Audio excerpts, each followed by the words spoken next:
شام 2 январи соли 2024 тахминан соати 18:40 дақиқа ронандаи автомошини тамғаи Opel Astra Ишеев Икром соли тавлидаш 1991 сокини шаҳри Турсунзода ҳангоми ҳаракат дар роҳи мошингарди ғайрати шаҳри Турсунзода асудаи идораи воситаи нақлиёт набаромада пиёдагард Нуралиев Ҳайдарқул соли тавлидаш 1952 сокини шаҳри Турсунзодаро пахш намудааст. Дар ҳамин вақт боз автомошини дигари Opel Astra таҳти идораи ронанда Абдураҳмонов Тулқунҷон соли тавлидаш 1976 сокини шаҳри мазкур ки ба ҳамин самт ҳаракат менамуд пиёдагард Нуралиев Ҳайдарқулро пахш намуда ба масофаи 5 метр кашида мебарад.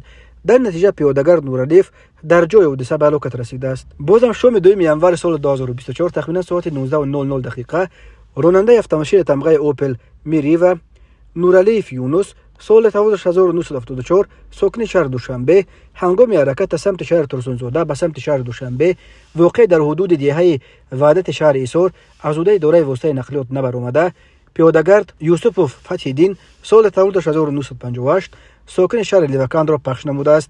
дар натиҷа пиёдагард Юсупов ҷароҳати вазнини ҷисмонӣ бардошта дар ҷои ҳодиса ба ҳалокат расидааст. оид ба ин ҳодисаҳо таҳқиқот идома дорад. роҳҳои Тоҷикистон аз лиҳози садамаҳои марговараш пурхатар дониста мешавад. ҳар сол бар асари садамаҳо дар роҳҳои Тоҷикистон то 400 нафар ба ҳалокат расида беш аз 1200 тани дигар маъюб мешаванд.